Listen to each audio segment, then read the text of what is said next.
घटना चक्र में बहुत बहुत स्वागत है। हम चर्चा कर रहे हैं नेताओं के द्वारा अपनी ब्रांडिंग की जो नायाब कोशिशें हो रही है देश में। पहले तेल, साबुन, जूते, कपड़े, तमाम चीज़ों के ब्रांडिंग की बात हम सुनते थे। अभी हम सुनते हैं कि brand Rahul, brand Modi, brand Nitish, तमाम तरह के ब्रांड, वो ब्रांड है।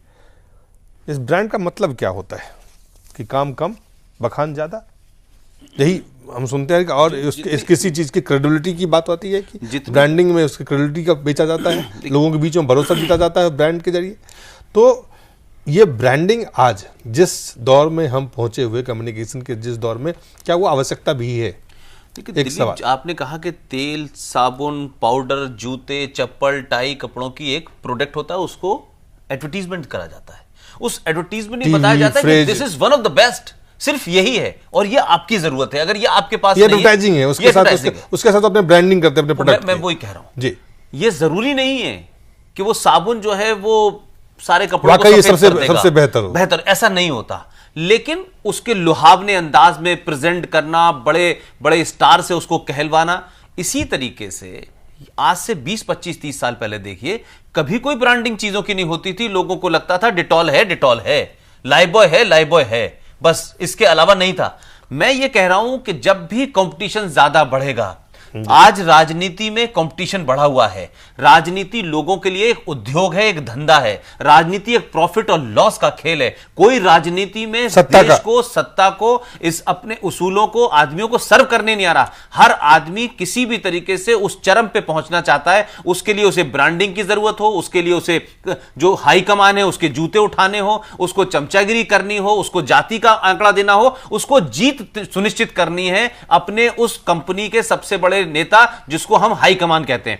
अब ऐसे में होता यह है कि जब वो लोग नीचे से ऊपर नहीं पहुंच पाते और सडनली बीच में से आते हैं, तो वो ब्रांड करते हैं फिर अपने आप को। आज राहुल गांधी ने ये किया, देखिए साहब उनकी वजह से दिल्ली यूनिवर्सिटी का चुनाव जीत गए, देखिए साहब उनकी वजह से उत्तर प्रदेश में 4 सीटें जीत गए। तो अब जैसे जैसे विचारधारा आपकी खत्म होती चली जाएगी, आपके पास समाज को देने के लिए कुछ नहीं है, राष्ट्र को देने के लिए कुछ नहीं है, तो आप बहुत धीरे धीरे आप सुकड़ने लगते हैं। इसी तरीके से भारतीय जनता पार्टी की हम पिछले 20 साल की राजनीति देखें, जिस तरीके से भारतीय जनता पार्टी एक आदर्श की बात करती थी, चेंज की बात करती थी, डिफरेंस की बात करती थी, आज सीधे वो आइडियोलॉजी जाकर के इस बात पर खत्म हो गई है कि कौन सत्ता तक उन्हें पहुंचा सकता है। अडवाणी ने 182 पर पहुंचाया रथ यात्रा करके, आज अडवाणी नहीं पहुंचा सकते, आज मोदी पहुंचा सकते हैं। तो मोदी के अंदर गुण क्या है? वो विकास पुरुष भी हैं, वो स्ट्रांग हैं, वो डिसीजन मेकर भी हैं, वो अंग्रेजी भी जानते हैं, वो विदेशों को भी एड्रेस करते हैं, वो हिंदुस्तान के युवाओं को भी एड्रेस करते हैं। ये मोदी सेलेबल हैं, इनको बेचना है। तो इसी तरीके से कांग्रेस में हो रहा है। इसी तरीके से जी हाँ,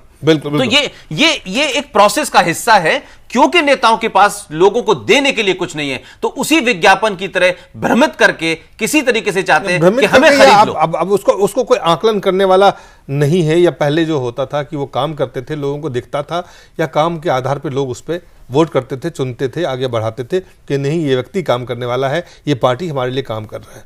अब जब नेता बात करते हैं तो वो गिनाते हैं कि देखिए हमने ये काम किया, हमने तो इतना % का आपको ग्रोथ दिया, हमने तो वहाँ पे पहले 100 लोग मरते थे, आजकल मात्र 98 लोग मरते हैं, तो 2 कम हो गया। आप देखते हैं ये 2 जो कम हुआ है ये हमारी उपलब्धि है। तो वो अपने उपलब्धि को गिनाते हैं, उपलब्धियों को बताते हैं, उसको सुनाते हैं और उसके लिए प्रचार और प्रसार पे बड़ा धन खर्च करते हैं। तो वो एक है कि लोगों तक पहुंचने का जरिया क्या है।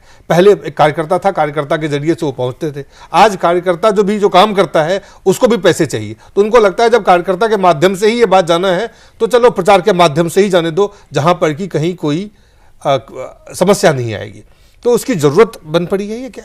मेरे विचार में मूल कारण यह है, जो दोनों बातें कही गई हैं जी। राजनीति तब मिशन था, प्रोफेशन नहीं था। आज राजनीति मिशन नहीं, प्रोफेशन है। इसी तरह मीडिया तब एक मिशन था, जब आज प्रोफेशन है। आज ये प्रोफेशन है। तो प्रोफेशन के सारे गुण दोष निश्चित, तो मिशन से हट के जब हम प्रोफेशन में आए हैं उसके तो सारे गुण और दोष भी हम लेके आएंगे। देखिए, उस समय नेता, जैसा मैंने मूल में कहा कि ग्रास रूट से उठकर नेता बनता था। आज वंश परंपरागत जैसे किसी बिजनेस कंसर्न में होता है कि किसी बड़े परिवार में बड़े उद्योगपति का बेटा उसका उत्तराधिकारी बन जाता है, आज राजनीति में भी उत्तराधिकार ही आ गया है। और आप देखते हैं कुछ परिवार हैं जी। और अब ये कहा जाने लगा है कि इनका कोई विकल्प नहीं है, इसके अलावा कोई रास्ता नहीं है। यहाँ तक बात कह दी जाती है कि आज अगर ऐसा नहीं करेंगे वंश परंपरागत रूप से हम यदि अपने नेता का चयन नहीं करेंगे तो ये काम नहीं होगा। इस ब्रांड का फायदा या नुकसान, ये जो ब्रांडिंग हो रहा है, सेल्फ बखान जिसको कह रहे हैं हम, कि उसका वो जो हो रहा है ब्रांडिंग जिस तरह से कॉर्पोरेट स्टाइल में हो रहा है, ये भारतीय सियासत को या भारत की जो राजनीति है उसको कहाँ ले जा रही है? भारत की राजनीति को इससे लाभ हो रहा है और जिसके लिए राजनीति की जाती है उस जनता को हानि हो रही है। ये मेरा स्पष्ट मत है। पुष्पेंद्र, इस ब्रांडिंग मुझे लगता है ये ब्रांडिंग का कल्चर जो है ये एक आदमी के इर्द गिर्द पूरी राजनीति, विचारधारा, संगठन, पार्टी जो घिर गई है, ये इतनी जबरदस्त, जिसे कहते हैं कि आप हेड ऑन कोलिजन करने जा रहे हैं। आदमी नहीं रहेगा तो विचारधारा नहीं रहेगी, पार्टी नहीं रहेगी, संगठन नहीं रहेगा, तो फिर राजनीतिक दल कहां रहेंगे? अगर एक आदमी है और वो अगर सीन से हट गया तो फिर दूसरा आदमी आपको पैदा करना होगा, वो इतनी जल्दी पैदा नहीं होगा। और इसकी आप एक स्थिति ये देखें कि आज कांग्रेस के अंदर एक मिसाल के तौर पे कह रहा हूं कि आज कांग्रेस में यह समझ में नहीं आ रहा है कि किसको आगे करके चुनाव लड़ाएं। राहुल गांधी चल नहीं पाएंगे, ब्रांडिंग तो है लेकिन क्राउड पुलर नहीं है, उनसे सीटें नहीं आ रही हैं, तो क्या करें? किसको लाएं? तो प्रियंका को लाएं। तो आप वोटों की राजनीति, सीटों की राजनीति के लिए किसको आगे करें, इसमें डूब गए हैं। अगर वो हटे सीन से तो दूसरा कौन होगा? ये वैक्यूम का जो चक्कर आया है, उस वैक्यूम की वजह से आज अटल जी नहीं है, तो अटल जी नहीं तो अटल जी की फोटो बार बार लग रही है, अटल जी का नाम तो लिया जा रहा है, लेकिन कोई बीच में अटल नहीं पैदा हुआ। अटल जी जब थे तो उन्होंने अटल पैदा नहीं होने दिया। अडवाणी जब थे तो उन्होंने कहा मैं अडवाणी नहीं बनने दूंगा किसी को। मोदी आ गए तो उन्होंने कहा मैं दूसरे को मोदी नहीं बनने दूंगा। तो ये जो जिसे कहने की पर्सनालिटी कल्ट वाली पॉलिटिक्स हो गई है, ये देश के लिए इसलिए खतरनाक है कि देश परमानेंट है, लोकतंत्र परमानेंट है, राजनीतिक दल परमानेंट है, ये देश कोई ना कोई तो चलाएगा। लेकिन अगर पर्सनालिटी कल्ट पे चला गया तो कॉर्पोरेट स्टाइल ब्रांडिंग होने लगी तो लोकतंत्र के लिए एक बड़ा खतरा है। ये सारी प्रवृत्ति के सामने बड़ा गंभीर सवाल के रूप में ये मैं आपके इस कथन से पूरी तरह सहमत हूं कि आज जो स्थिति बनी है राजनीति में, विकल्प का अभाव, अभी जो कुछ कहा गया उसका मैं सार रूप में समझता हूं, विकल्प का अभाव, और विकल्प तैयार करने के लिए समय चाहिए। विकल्प का अभाव नहीं, आप तैयार नहीं, क्योंकि एक ब्रांडिंग हुई। वही मेरा मतलब है कि आज जिसको आपने एक ब्रांड करके आगे किया, वो व्यक्ति यदि आपके आशा के अनुरूप सफल नहीं हो रहा है तो उसके स्थान पर कोई विकल्प आपके पास आज नहीं है। आप उसको खड़ा करने के लिए फिर आपको समय चाहिए। टू वर्क क्वेश्चन, क्या ये चलेगा हिंदुस्तान में? दिलीप, ये बिल्कुल इसकी उम्र उतनी है जैसे पानी में बुलबुले की होती है, इससे ज्यादा उम्र नहीं है। साबुन तेल की तरह बिल्कुल उस तरह से ये ब्रांडिंग चलने वाला नहीं है हिंदुस्तान में। एक साबुन आता है, कुछ 6 महीने बाद एक दूसरा आता है, पुराने को लोग भूल जाते हैं। तो ये ब्रांडिंग, लेकिन मैं फिर कह रहा हूं, साबुन मशीन में बनता है, नेता मशीन में नहीं बनते हैं।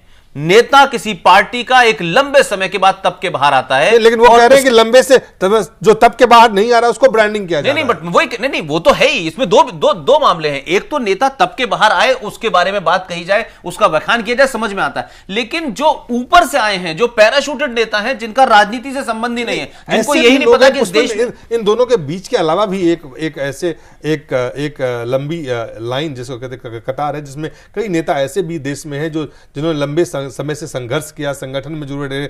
आज वो किसी राज्य के मुख्यमंत्री हैं, किसी राज्य के अलग अलग मंत्री हैं, और इसमें जो खास चीज है कि वो अच्छा काम कर रहे हैं। लेकिन आज मानिक सरकार 5वीं बार जीते हैं त्रिपुरा के, उनकी ब्रांडिंग नहीं है, इसलिए उनको देश नहीं जानता है कि ये मानिक सरकार इतने ईमानदार और काम करने वाले नेता है। तो मानिक सरकार, आज उन्होंने उस तरह से मीडिया पे खर्च नहीं किया, उन्होंने पब्लिसिटी पे खर्च नहीं किया। 5 बार लगातार, मोदी 3 बार जीते हैं तो पूरे देश में हंगामा है। मानिक सरकार 5वीं बार जीते, कहीं हंगामा नहीं है। तो वो जो एक जो भूमिका है जन की, प्रचार प्रसार की, मैं समझ। लेकिन मानिक सरकार के मामले में मेरा सिर्फ इतना ही कहना है, मानिक सरकार खामोशी से काम कर रहे हैं। 5 बार जीते हैं, उनका बखान नहीं हो रहा है। मोदी 3 बार जीते, उनका बखान हो रहा है। ब्रांडिंग नहीं कर रहे हैं, कर नहीं पा रहे, उनकी जरूरत नहीं है। एक तो बात यह है, उनकी जरूरत नहीं है। दूसरी बात यह है कि अगर मानिक सरकार उनकी जरूरत नहीं है। मैं कह रहा हूं, मेरी बात को समझिए। हाँ। अगर मानिक सरकार किसी तथाकथित राष्ट्रीय पार्टी के होते और उनको केंद्र में आना होता तो उनको इस प्रचार प्रसार की जरूरत होती केंद्र में आने के लिए। आज राजनीति जो है, आप मोदी की ब्रांडिंग सिर्फ इसलिए नहीं हो रही है। अगर मोदी की बात करें तो तीसरी बार चुनाव तो मध्य प्रदेश के चीफ मिनिस्टर में भी जीता है, अच्छा काम तो वो भी कर रहे हैं, छत्तीसगढ़ वाले भी अच्छा काम कर रहे हैं। लेकिन बात यह है पार्टियों को ऐसा चेहरा चाहिए। चलिए, हमारे पास ये विषय बड़ा है और इस पे हमारे पास समय कम है। एक ब्रेक लेते हैं, ब्रेक के बाद वापस लौटते हैं।